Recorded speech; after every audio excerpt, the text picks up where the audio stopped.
Well, the Canadian real estate market has so far seemed immune to repeated warnings it's just too hot. But new numbers in two of the country's largest cities, Toronto and Vancouver, suggest those markets may now be cooling.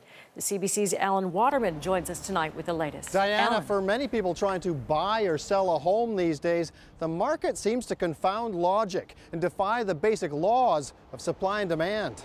Where are you leaning? Realtor Sherry Miller shows a buyer the finishing options for his new condo.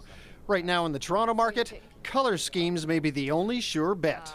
I don't have a crystal ball. I wish I did. The just released figures for June show that sales in downtown Toronto dropped a hefty 13% compared to June 2011, 5.4% in the rest of the Greater Toronto area.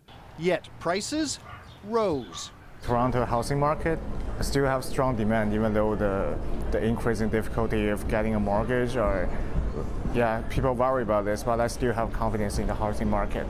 This real estate expert doesn't share that confidence. I don't think the continued increases that we've seen in the Greater Toronto area are sustainable in the light of tighter mortgage lending rules and also a decrease in sales volumes and a shift towards a buyer's market. Across the country, where many have waited decades for the so-called real estate bubble to burst, Greater Vancouver area sales are off by 27.6% compared to what was a frantic June 2011. The owner of this house knows that well. She listed the property in an upscale neighborhood 3 weeks ago for just under $2 million. Her agent hasn't seen a single offer. Well, actually, just yesterday she told me that it's a soft market and that things aren't selling. That's very quickly. Despite inching toward a buyer's market, Vancouver prices are expected to remain stable, says this BC economist. What we'll probably see in the summer is that listings will start to come down, as they typically do in the summer months. Demand will probably pick up a little bit, supported by much improved employment growth, especially full-time employment growth in BC. Vancouver and Toronto may be experiencing similar real estate markets right now, but that's where the similarity ends. Toronto is partially driven by a building boom, while Vancouver takes its cue from Pacific Rim countries rather than the rest of Canada. Diana? Thanks, Alan. And joining me now to talk about these changing markets, Sonia Galati, senior economist with TD Bank. Let's talk about the timing, Sonia. Was this expected? I think the timing was a bit of a surprise, and partly because there's really no catalyst for these particular changes. There's no economic shock, there's no interest rate increase, but when you take a step back, you want to see what are the underlying conditions. Europe has been, in terms of sovereign debt crisis, that's intensified. There's concerns about the economic recovery, and just in general, there is some weakness in the housing market. So when you take a look at that, not necessarily a complete surprise. A lot of people in Toronto and Vancouver have heard for years now that the market is too hot, that the bubble will burst. And today people are looking at these numbers and thinking, okay, is this it? Time to unload the property. What do you think?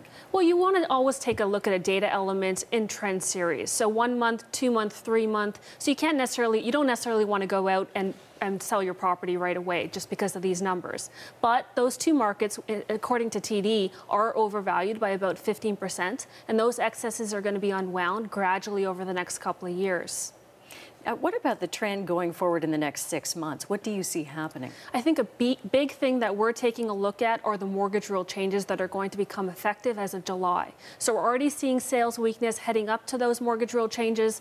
We're anticipating sales weakness in the summer months as well. That's typically when the housing market is going to be the strongest normally in the absence of these changes. So the next couple of months are going to be key. But as I talked about, gradual housing market correction over the next little while. Toronto, Vancouver, most acceptable to that correction.